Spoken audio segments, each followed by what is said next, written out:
7교시에는 사각형의 넓이를 구하는 공식에 대해서 알아보도록 할게요.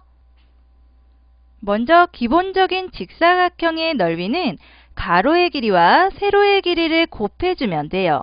그리고 직사각형을 절반으로 나눈 삼각형의 넓이는 직사각형의 가로에 해당하는 밑변 부분과 그리고 직사각형의 세로 부분에 해당하는 높이 부분을 생각해주면 되겠죠.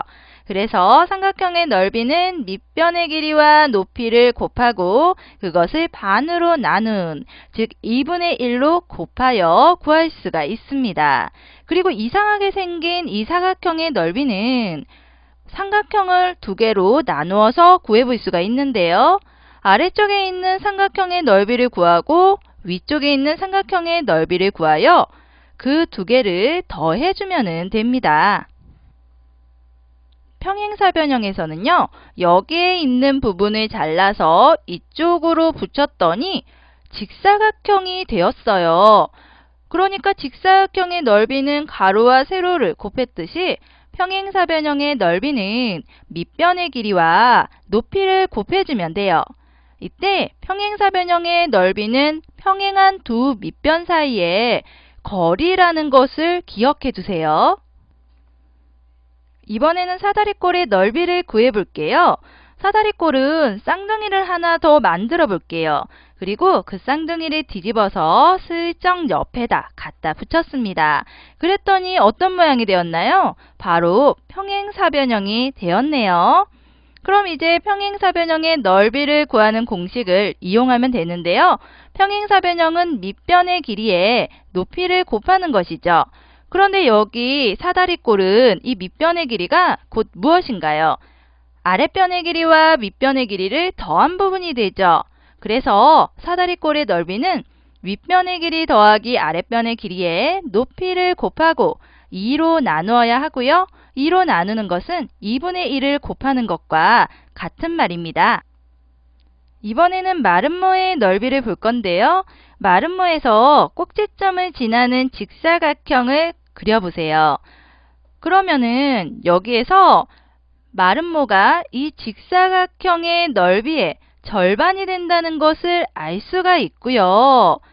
그리고 직사각형의 가로의 길이가 마름모의 한 대각선의 길이와 같고 또 직사각형의 세로의 길이가 마름모의 또 다른 대각선의 길이와 같죠.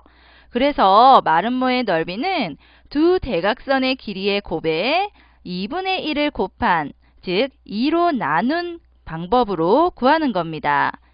그리고 이제 정사각형의 넓이를 볼 건데요. 정사각형은 직사각형의 넓이와 같은 방법을 이용할 수 있을 거고요.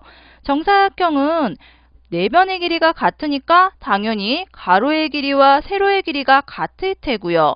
그래서 한 변의 길이를 두 번 곱하는 방법으로 구할 수가 있습니다. 그럼 이제 조금 더 어려운 것을 생각해 볼까요? 여기에 어떤 백화점 주인이 있는데 맨 처음 땅을 사서 백화점을 지으려고 했는데 땅이 이상하게 나누어져 있어서 백화점을 짓기가 어려워진 거예요.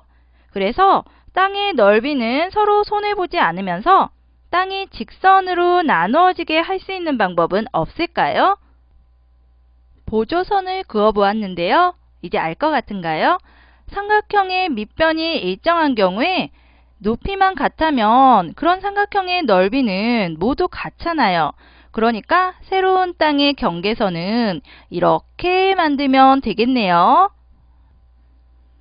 이렇게 두 개의 보조선이 평행하게 그어지면 색칠된 삼각형의 꼭지점이 그 선 위에 어떤 부분에 있더라도 삼각형의 넓이는 변하지 않는 겁니다. 그럼 이제 7교시 내용을 정리해 볼게요. 7교시에서는 먼저 사각형들의 넓이 공식을 많이 배웠습니다. 정사각형의 넓이는 한 변의 길이를 두 번 곱한다고 했고요.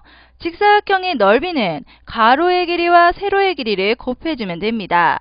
그리고 마름모의 넓이는요. 두 대각선의 길이의 곱에 2분의 1을 곱하면 되는 거고요. 평행사변형의 넓이는 밑변의 길이와 높이를 곱해주는 것이죠.